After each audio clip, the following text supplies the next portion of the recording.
আল্লাহ ছাড়া এই জমিনের নিচে আর কাউকে ভয় পায় না। অনেকেই আমাদেরকে বলে, ভাই নির্বাচনের পরে কেমনে থাকবেন?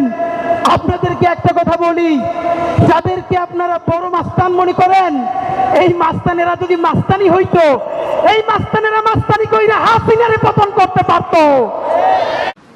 হাসিনা পালিয়ে যেতে বাধ্য হয় না, আমরা হাসিনার পতন ঘটিয়েছি বলতে হবে। ফ্যাসিবাদী হাসিনার পতন হয়। ঠিক। আল্লামা মামুনুল হক, আপনার কাছে আমরা বলতে চাই, আমাদের ছোট জায়গা থেকে আমরাও আপনাদের সাথে থাকতে চাই।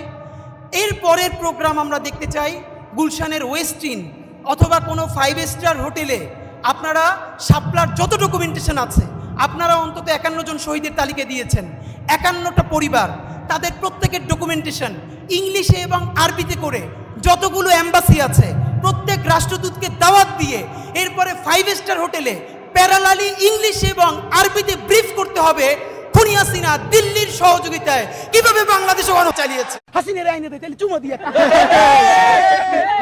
বদমাইশ কোথাকার। আওয়ামী লীগের, খুনি লীগের, জঙ্গি লীগের জন্ম ভারতে, তাদের মৃত্যু ভারতে হয়।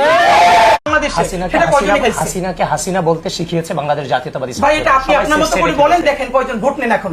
আপনি যদি বলেন হাসিনাকে হাসিনা বলতে শুধু বিএনপি শিখিয়েছে, আপনাকে বিনীত অনুরোধ করি এখন পোল দেন, বাংলাদেশের মানুষ কয়জন সেটা মানে।